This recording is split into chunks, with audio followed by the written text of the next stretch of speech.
Assalamualaikum warahmatullahi wabarakatuh. Alhamdulillah. Alhamdulillahirabbil alamin wassalatu wassalamu ala asrofil anbiya'i wal mursalin wa ala alihi wa sahbihi ajmain amma ba'du. Saudara-saudaraku, pada kesempatan ini tepatnya 16 Mei 2025 bahwa calon jamaah haji kita sekarang masih berada di Madinah untuk melaksanakan arba'in atau sholat 40 waktu di Masjid Nabawi, dan setelah itu baru langsung menuju Mekah untuk melaksanakan tawaf di Masjidil Haram. Kemudian baru menunggu waktu datangnya wukuf di Arafah nanti pada tanggal 9 Zulhijjah.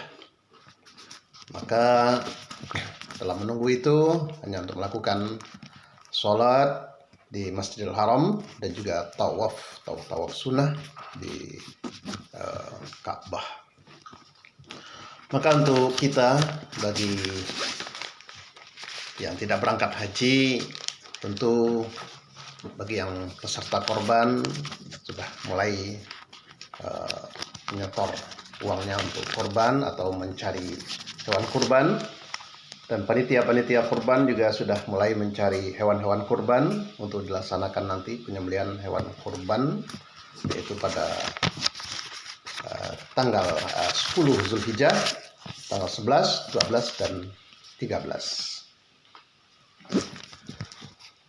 Maka untuk itu pada kesempatan ini akan kami sampaikan hal-hal yang berkaitan dengan kurban.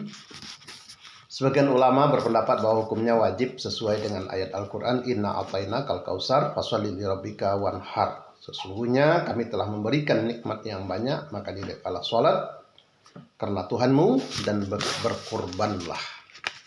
Dan juga sebagian berpendapat sunnah.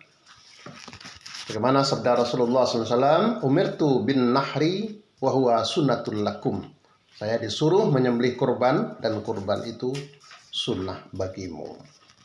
Maka berkurban adalah tanda taat kita kepada Allah Subhanahu wa taala, tanda syukur kita dengan nikmat yang sudah diberikan oleh Allah kepada kita, kemudian menjalin hubungan silaturahmi kita. Maka disinilah juga kesempatannya bagi kita yang berkurban.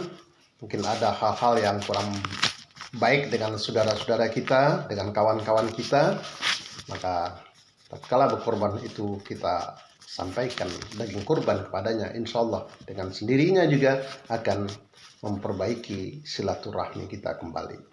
Kemudian penebus dosa bagi yang berkorban itu, karena dikatakan bahwa sebanyak bulu domba itu dan sebanyak tetesan darah yang mengalir dalam penyembelihan itulah akan mengampunkan dosa-dosa yang berkorban itu. Selanjutnya ada beberapa hal yang harus kita perhatikan dalam berkorban itu, terutama sekali kepada panitia, yaitu yang pertama perlu kita ketahui ada hak peserta korban di situ, sepertiganya dari daging korban itu ada sepertiga untuk diberikan kepada fakir miskin, dan sepertiga untuk, boleh orang kaya menerima daging korban boleh. Kemudian ada hak peserta korban itu sepertiga, tapi sungguh pun boleh sepertiga karena disunahkan mencicipi daging korbannya itu sendiri. Tidak boleh tidak mencicipi karena disunahkan. Maka biasanya bagi panitia akan memberikan 2 kilo untuk setiap peserta, dan juga mungkin ditambah beberapa kantong kresek. Maka bagi panitia harus diketahui bahwa di situ dijelaskan disunahkan mencicipi daging korbannya. Maka tentunya daging korban yang diberikan kepada peserta itu adalah sesuai dengan hewan kurban yang atas nama dia. Misalnya 1 ekor sapi untuk 7 orang.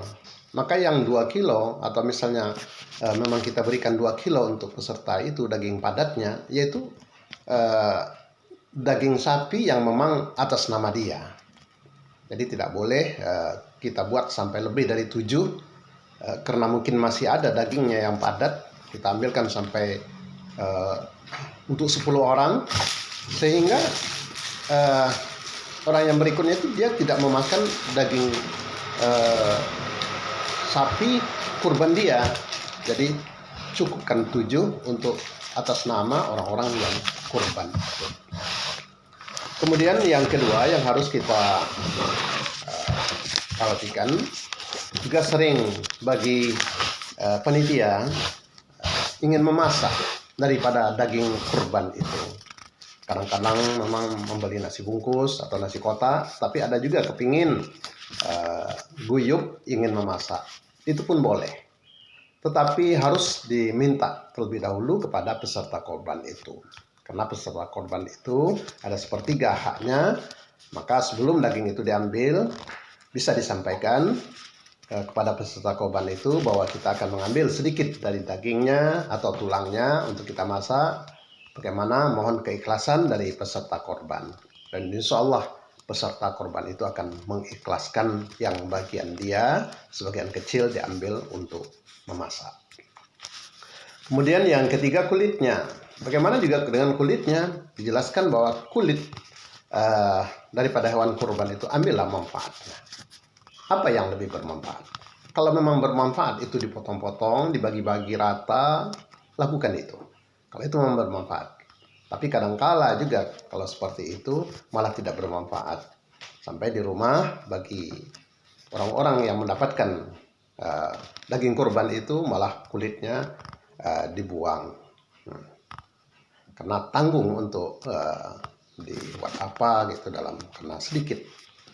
Atau kalau mau manfaat itu ambil manfaatnya diberikan kepada satu orang.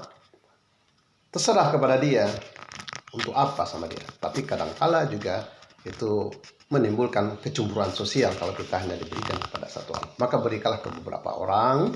Kemudian setelah kita berikan ke beberapa orang, terserah dia. Apa mau dimasaknya, apa dibuatnya kerupuk, atau mau dijualnya itu terserah kepada dia. Karena sudah dari panitia sudah memberikan kepada beberapa orang. Kemudian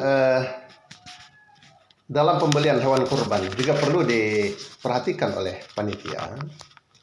Maka tatkala kita membeli hewan kurban itu biasa, mungkin satu orang dikenakan 3 juta atau 3.100.000 atau 3.200.000. Maka tentu dalam 7 orang itu kalau 3.100.000 tentu jumlah uangnya 21.700.000. Maka belikanlah hewan kurban dan disampaikan kepada peserta itu bahwa ini semuanya uang bukan untuk beli hewan kurban semuanya. Cuma kalau kita belikan kepada hewan kurban harus kita beli hewan kurban itu seharga 21.700.000. Tetapi kita sampaikan kepada peserta itu ini tidak kita habiskan semua, kita sisihkan untuk keperluan biaya pemotongan, biaya lain-lainnya, beli plastik, resek, dan lain sebagainya. Maka tentu tidak kita habiskan dengan 21.700.000 itu. Sisihkanlah sedikit untuk membeli perlengkapan itu. Tapi jangan pula bagi panitia ini ditawar yang lebih murah lagi, sehingga sisanya banyak sekali, maka dimasukkan ke kas. Itu juga ada terjadi di beberapa tempat, sehingga tahun berikutnya dia sampaikan dia bingung, ini ada kas korban sampai berjuta-juta. Itu juga sudah salah hal yang demikian. Kemudian kepada panitia juga janganlah mengambil untung dari pembelian hewan kurban itu. Kita hanya diberi amanah untuk membeli, belilah sesuai dengan uang yang sudah diserahkan oleh peserta korban itu, dengan kita sisihkan sedikit untuk penyelenggaraan penyembelihan hewan kurban. Itulah beberapa hal yang harus kita perhatikan dalam pelaksanaan penyembelihan hewan kurban. Demikian saja, mudah-mudahan bermanfaat. Assalamualaikum warahmatullahi wabarakatuh.